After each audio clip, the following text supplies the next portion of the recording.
Welcome to today's presentation of Central's first half results for the 2022 fiscal year.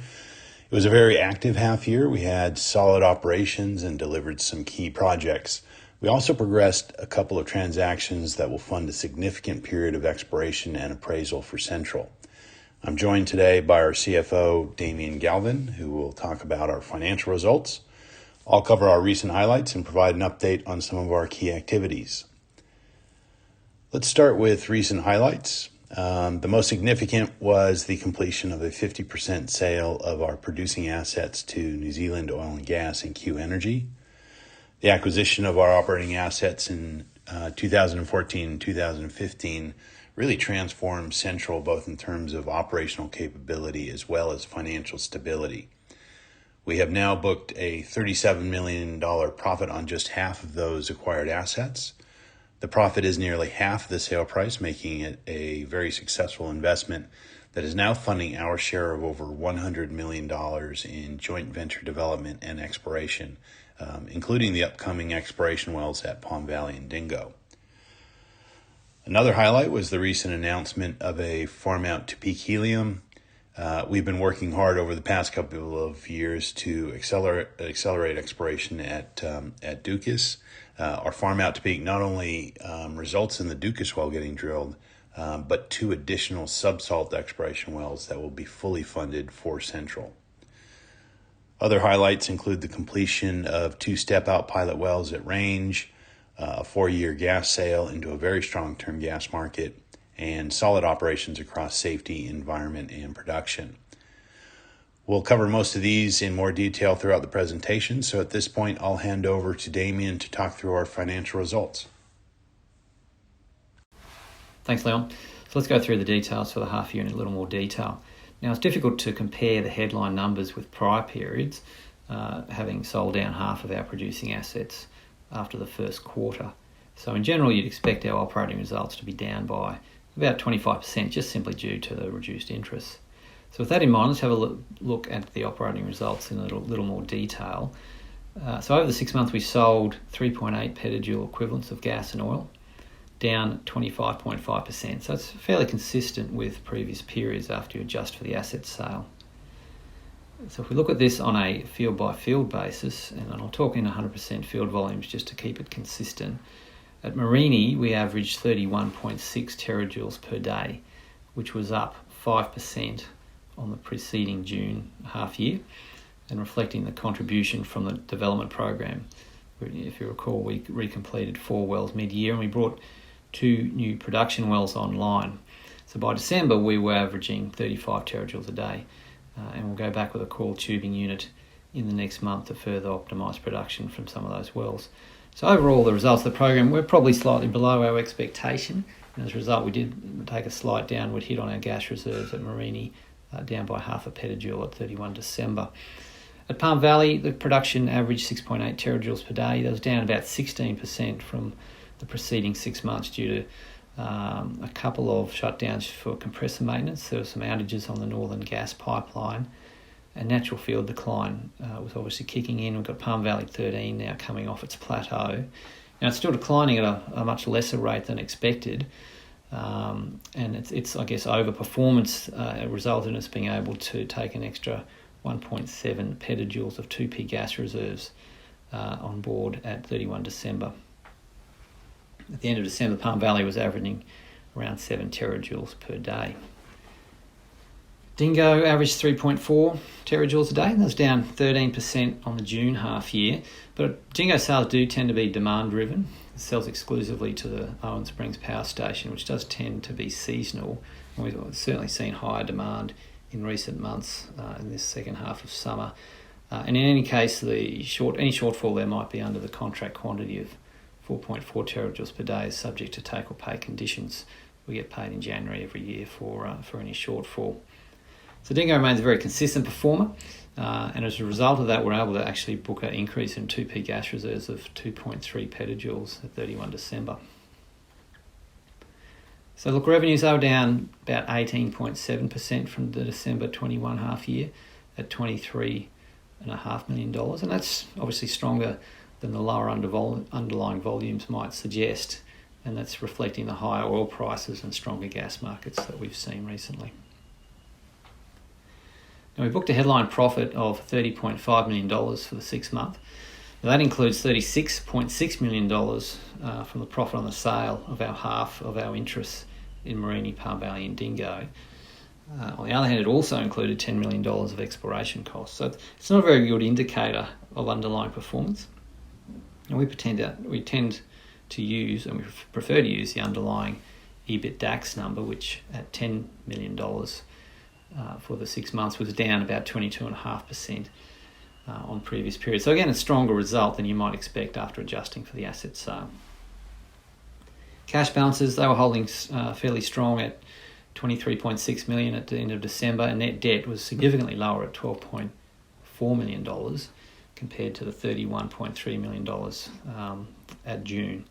And that was obviously as a result of us paying down a large portion of the loan using the proceeds from the asset sale in October. So I'll come back to debt in a bit more detail in a minute. Now, the half-yearly sales chart illustrates, how relatively steady the underlying production has been from those Amadeus fields. And they're still providing a very steady cash flow, easily servicing our debt and contributing to cover our corporate costs. Sales prices, you'll see there, have been stronger as a result of the strong gas market and higher oil prices. Now, operating costs have also edged higher, but this is due a little bit to portfolio shifting, if you like.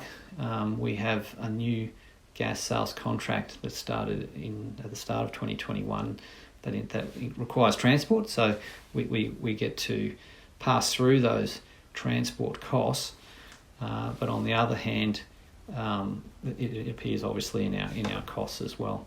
So probably a better way to look at our underlying performance is to consider our gross margin. So that is take the operating cost per unit away from the sales price. So on that basis, our gross margin for the half year has improved to $3.18 a gigajoule equivalent, up from $3.02 for the full FY21 year, and $2.49 per gigajoule equivalent for the preceding December half year. So increasing margins, and the good news is that our sales contracts are CPI linked, and that's going to provide some protection against inflation that seems to be creeping back.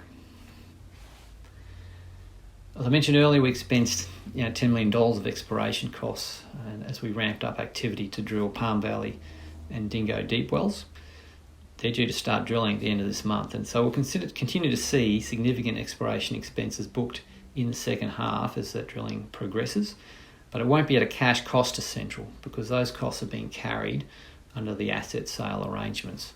So at 31 December, we still had a further $26.9 million available under those carry arrangements that we can draw on, and it's currently sitting in our balance sheet at current assets. It's at 31 December. Come back to the loan facility quickly. We made obviously a big impact on the loan facility this period, paying down $32 million. Most of that was utilising proceeds from the asset sale to partially retire this debt. So at 31 December, we had a balance of $34.8 million outstanding. Now the facility is due for renewal at the end of September. We're currently in discussion with Macquarie to extend it. We've done that successfully a couple of times in the last couple of years, and we're also considering alternative financing options. So we're aiming to have that debt extended or refinanced by mid-year, if not sooner. So in summary, it's been a pretty steady half year once you strip out some of those lumpy items. Look, I think the real focus now for us is on this pipeline of drilling activity that we've got ahead of us over the next 18 months.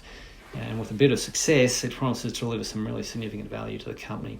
So I'll pass over to Leon now to provide some more detail on the activity that's ahead of us. Thanks, Damien. Subsalt exploration is now a big part of Central's near-term growth story.